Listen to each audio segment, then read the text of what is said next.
नमस्कारम everyone, सभी का स्वागत है चैनल में। दोस्तों, रिसेंटली कुछ कमेंट्स आए हैं और वो कमेंट्स ये कह रहे हैं कि हमने जब से साधना स्टार्ट करी मेरी ज़िंदगी में परेशानियां ही परेशानियां आ गई। हालांकि इस पॉइंट को मैं अनेकों वीडियोस में एड्रेस कर चुका हूं, बट आज फिर से मैं इस वीडियो में इस चीज़ को एड्रेस कर रहा हूं, इस चीज़ के बारे में बता रहा हूं। मेरी जो लेटेस्ट वीडियो है उसमें एक भाई का मैसेज आया है कि मैंने पूरे मन से सदगुरु को फॉलो किया, शांभवी महामुद्रा क्रिया करी, हठ योग की प्रैक्टिसेस करी, इवन शिवांगा साधना करी, भैरवी साधना करी, परंतु जब से मैं ये चीज़ें करने लगा, वो कहता है कि मुझको उल्टे उल्टे सपने, निगेटिव सपने आने लगे, मेरी चीज़ में निगेटिव चीज़ें होने लगी। तो मैं आप लोगों को यहाँ पर बहुत ज़्यादा क्लियर कर देना चाहता हूँ कि जब हम स्पिरिचुअलिटी में उतरते हैं तो हम स्पिरिचुअलिटी में उतरने के बाद ये सोचते हैं कि हमारी लाइफ में अब सब कुछ अच्छा ही अच्छा होगा। तो बिल्कुल सब कुछ अच्छा ही होना चाहिए, होना भी चाहिए अच्छा, क्योंकि ये प्रैक्टिसेस हमारी वेलबींग के लिए बनाई गई है। तो जब आप ये कोई भी प्रैक्टिस करने उतरोगे तो मैक्सिमम लोगों को मैंने ये देखा है कि वो पहले से बेहतर अवस्था को प्राप्त करते हैं, चाहे फिजिकल हो चाहे मेंटली हो, ठीक है, और चाहे फिर इमोशनल लेवल पर ही क्यों ना हो। लेकिन कुछ लोगों के साथ थोड़ा निगेटिव हो जाता है, इसको भी समझ लेते हैं। मेरे साथ भी चीज़ें मेंटल लेवल पर, थोड़ी मेंटल और इमोशनल लेवल पर चीज़ें निगेटिव हो रही थी, लेकिन उनसे मैंने कैसे डील किया ये भी मैं आपको बताऊंगा। सो बेसिकली होता क्या है कि जब हम स्पिरिचुअल प्रैक्टिसेस की बात कर रहे हैं, स्पिरिचुअल प्रैक्टिसेस में जैसे शांभवी महामुद्रा की क्रिया की मैं बात करता हूँ। शांभवी महामुद्रा क्रिया से होता क्या है कि हमारी बॉडी में एनर्जी राइज करती है। तो जब वो एनर्जी राइज करेगी तो इसका इफेक्ट दो जगह देखने को मिलेगा। वैसे तो तीन जगह होंगी, एक मेंटल बॉडी पे या माइंड पे, दूसरा फिजिकल बॉडी पे, और तीसरा हमारे इमोशंस में। ओके, तो जब एनर्जी राइज होगी तो ध्यान रखना कि ये एनर्जी राइज होने पर हमारे अंदर जो भी कचरा हमने भरा हुआ है वो साफ होगा। समुद्र मंथन जब हुआ था तो सब लोग अमृत प्राप्त करना चाहते थे या नहीं चाहते थे ये आपको पता होगा। लेकिन जब वो समुद्र मंथन करते हैं देवता और दानव, तो सबसे पहले क्या निकलता है? जहर, विष।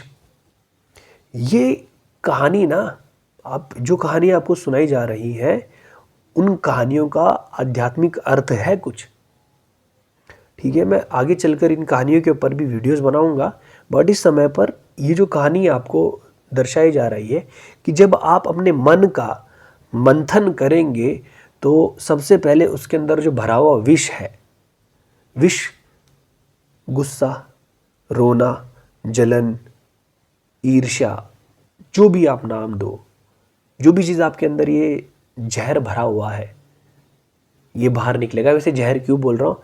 क्योंकि गुस्सा जब आपको आता है ना तो आपका ही नुकसान करता है। जब आप रोते हो ना, निगेटिव इमोशन अपने अंदर लेके आते हो, तो आपका ही नुकसान होता है। तो यह आपके लिए जहर का काम कर रहा है।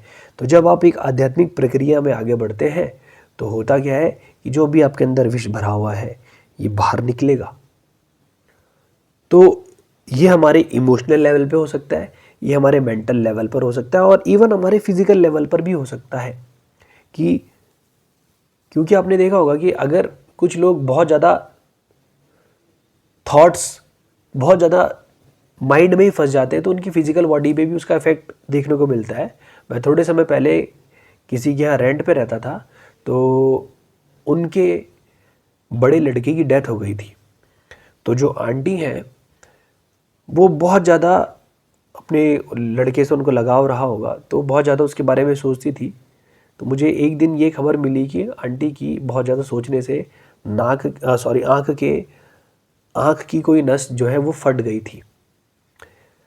तो फिजिकल लेवल पर भी आपको चीज़ें देखने को मिल सकती हैं अगर आपने बहुत ज़्यादा कड़वाहट अपने अंदर भर के रखी होगी। तो हो सकता है, ज़रूरी नहीं है कि हर किसी के साथ ऐसा हो, बट ऐसी भी पॉसिबिलिटी होती है।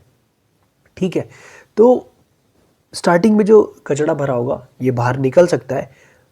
हर किसी इंसान की पर्सनैलिटी के ऊपर डिपेंड करता है, हर किसी इंसान के एनर्जी स्ट्रक्चर के ऊपर डिपेंड करता है, या और जो भी पास्ट मेमोरी होगी उसके ऊपर डिपेंड करता है कि किस तरीके से उसकी मेमोरी प्ले आउट करेगी जब एनर्जीज का राइज होगा।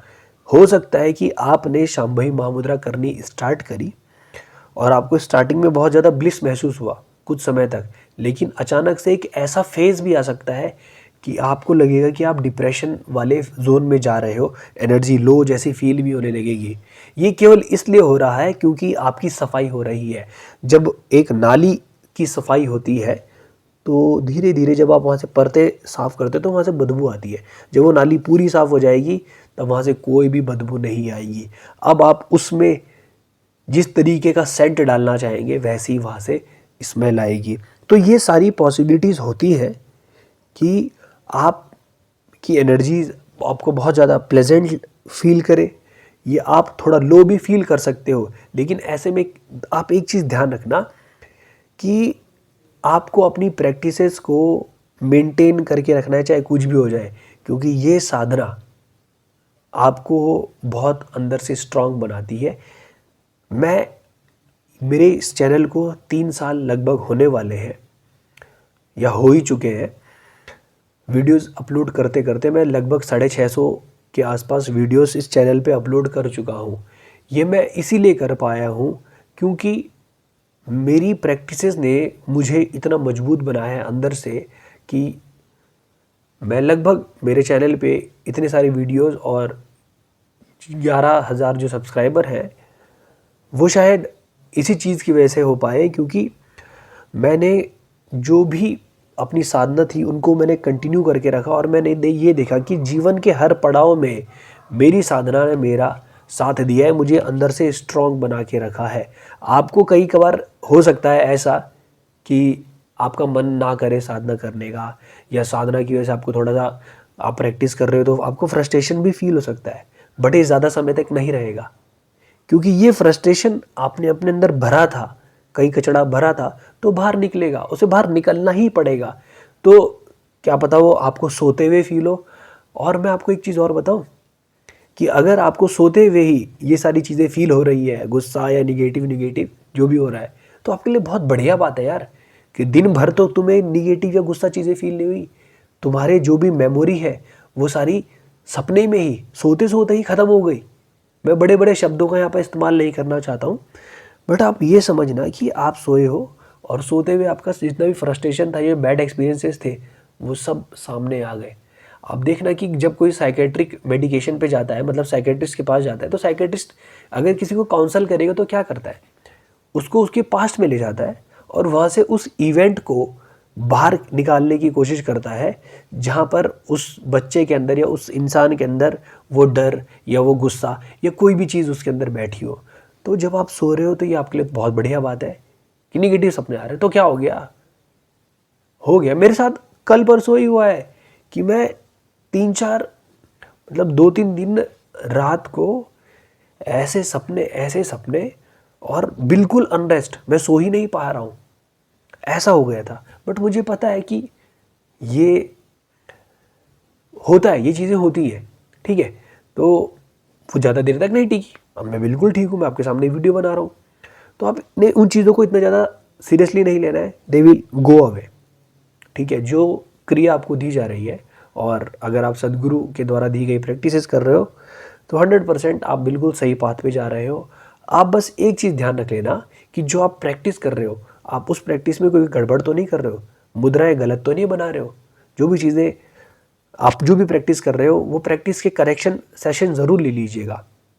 और एक चीज़ और ध्यान रखना कि बहुत सारी प्रैक्टिस एक ही साथ करने के लिए मत जाना, ग्रेजुअली अपने स्पिरिचुअल प्रोसेस को आगे लेके चलना। शांभवी सीखो, फिर कोई हठ योगा की प्रैक्टिस सीखो, फिर इनको रेगुलरली करो, फिर जाके एडवांस प्रोग्राम सीखो। ग्रेजुअली अगर आप बढ़ोगे तो आपकी बॉडी और माइंड दोनों रेडी रहेंगे उन सब एक्सपीरियंसेस को झेलने के लिए। अच्छे एक्सपीरियंस भी हो सकते हैं, बुरे भी हो सकते हैं, बट इन एक्सपीरियंसेस के पीछे ज़्यादा जुड़ना नहीं है इन एक्सपीरियंस से। सदगुरु कहते हैं कि एक्सपीरियंस चाहे अच्छा हो चाहे बुरा हो, इनको पकड़ के नहीं रहना है। आप अच्छे एक्सपीरियंस पकड़ के रखते हो, इसलिए बुरे एक्सपीरियंस भी आप पकड़ के रख ही रहे हो कि मेरे साथ बुरा हो रहा है, बुरा हो रहा है। हो गया ना, छोड़ दो उसको, वहीं पर छोड़ दो, देखते रहो बस कि क्या हो रहा है और क्या नहीं हो रहा है। जो चीज़ परमानेंट है आखिरी में वही रहेगी। ये सारी चीज़ें, एक्सपीरियंसेस वगैरह सब खत्म हो जाएंगे यार, सब खत्म हो जाएंगे। तो आप अपनी प्रैक्टिसेस मत छोड़ना, प्रैक्टिसेस ही बाहर का रास्ता है। प्रैक्टिस छोड़कर आप मुक्त नहीं होगे, इस चीज़ को ध्यान रख लेना। अब मैंने आपको कहा था स्टार्टिंग में कि मैंने क्या किया था जब मेरे साथ कुछ निगेटिव चीज़ें हो रही थी। तो मैं एक बार माँ गंभीरी का इंटरव्यू पढ़ रहा था। वो ब्रह्मचारी है, सदगुरु के द्वारा इनिशिएटेड है, संन्यास, अब तो शायद वो सन्यासी हो गई है। तो माँ गंभीरी जब 21-22 साल की थी, उसी समय से सदगुरु के साथ वो उनके आश्रम में प्रोग्राम्स उन्होंने कर लिए थे, शायद समयमा भी कर चुकी थी वो। तो वो अपने एक्सपीरियंस में बताती हैं, जब वो अपना एक्सपीरियंस शेयर कर रही होती तो वो ये कहती हैं कि उस समय पर मैं बहुत इमोशनल अपहीविल से गुजर रही थी। मतलब कि कभी कभी मैं बहुत ज़्यादा हाईली मोटिवेटेड और कभी बहुत ज़्यादा निगेटिव हो जाता था मेरे साथ। तो मैं इमोशंस के पीक और वैलीज़ पे थी उस समय पे। तो वो अपनी प्रॉब्लम लेके सदगुरु के पास जाती है और सदगुरु को बताती है। तो सदगुरु कहते हैं कि मैंने आपको टूल्स दिए हुए हैं, मैंने तुम्हें टूल्स दिए हुए हैं, बस अब तुम्हारे ऊपर है तुम कैसे यूज़ करते हो। तो माँ गंभीरी बताती है कि उसके बाद से मैंने बैलेंसिंग साधना करनी स्टार्ट करी। बैलेंसिंग साधना में वैसे जिन लोगों ने शांभवी महामुद्रा क्रिया करी है उन लोगों को पता होगा, अगर कभी उनकी एनर्जेटिक टीचर से बात हुई तो बैलेंसिंग साधना में बेसिकली आप मुझे इंस्टाग्राम पे पर्सनली मैसेज करके पूछ लेना, मैं वहाँ पर आपको बता दूंगा। तो इस समय पर आपको बैलेंसिंग साधना करने की ज़रूरत है।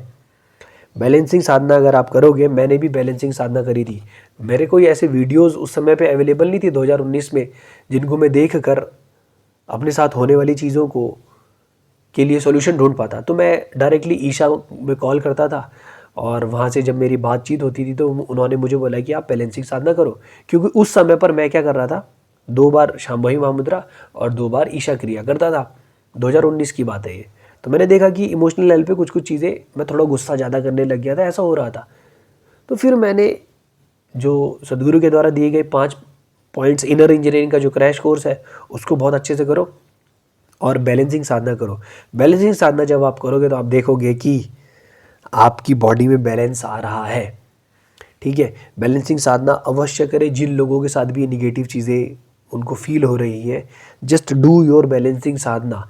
बैलेंस, सदगुरु कहते हैं कि आज से पहले शांभवी महामुद्रा में अगर आपको दीक्षा लेनी होती थी तो आप गुरु के अंडर रहकर नाड़ी शुद्धि करते थे 6 महीने 1 साल तक। तब गुरु देखेंगे कि तुम रेडी हो या नहीं हो, तुम्हें नाड़ी शुद्धि अच्छे से करी है या नहीं करी है। जब गुरु डिसाइड करते थे कि अब आपको दिया जाए, कोई प्रैक्टिस दी जानी है नहीं, डिसाइड होने के बाद ही गुरु आपको वो प्रैक्टिस शांभवी महामुद्रा क्रिया या किसी और क्रिया में आपको इनिशिएट करते थे, ऐसे नहीं करते थे। तो अगर आप विदाउट प्रिपरेशन इतनी बड़ी प्रैक्टिस करने लगोगे, सदगुरु ये चीज़ हम लोगों को इतनी आसानी से इसलिए दे पा रहे हैं क्योंकि वो कहते हैं कि हम इस तरीके की एनर्जी क्रिएट कर सकते हैं ताकि हम लोग एक पर्टिकुलर स्पेस में लोगों को इनिशिएट कर सके। वैसे तो energy can not neither be created nor be destroyed according to the first law, but Sadhguru ये कह रहे हैं कि जिस कमरे में आप हो, हम उस कमरे का वातावरण बदल सकते हैं, ऊर्जावान कर सकते हैं, उस कमरे को ऊर्जावान किया जा सकता है। तो इस वजह से वो हमें शांभवी महामुद्रा क्रिया की दीक्षा इतनी आसानी से दे पा रहे हैं। तो मे बी कई बार ऐसा हो सकता है कि जो प्रैक्टिस हमें दी गई है शायद हम उसके लिए उतनी प्रिपेयर नहीं थी। तो अब हमारे ऊपर डिपेंड करता है कि हम अपने आप को कैसे प्रिपेयर करें। और अगर आपके साथ चीज़ें हो भी रही है, कुछ लोग जो हठी योगा की प्रैक्टिस भी कर रहे हैं तभी भी उनके साथ बहुत सारी चीज़ें हो रही है, तो अच्छी बात है।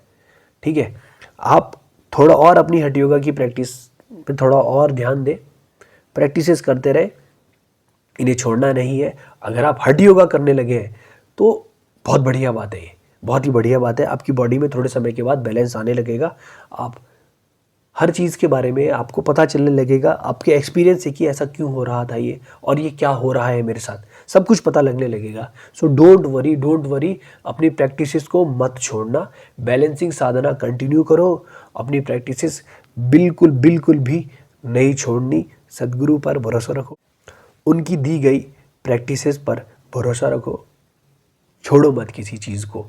और कभी आपके साथ अगर ऐसा हो भी रहा है तो आप अपने इनर इंजीनियरिंग टीचर से बात करें या किसी हठ योगा टीचर से बात करें जो इसमें आपको हेल्प कर सकते हैं। या फिर आपको मैं एक ईमेल आईडी दे दूंगा या एक लिंक दे दूंगा जहां पर क्रिया सपोर्ट वाली ईमेल आईडी है, आप वहां पर अपना जो डाउट है, क्वेरी है, वो पूछ सकते हैं। तो आई होप कि आप लोग अपनी प्रैक्टिसेस कंटिन्यू रखेंगे, छोड़ेंगे नहीं। मिलेंगे फिर आपसे अगली वीडियो में। किसी और टॉपिक के ऊपर वीडियो चाहते हैं तो प्लीज़ कमेंट सेक्शन में कमेंट करके बताइएगा, उस टॉपिक के ऊपर मैं वीडियो बनाने की कोशिश करूँगा। मिलते हैं अगली वीडियो में, तब तक के लिए नमस्कारम, धन्यवाद।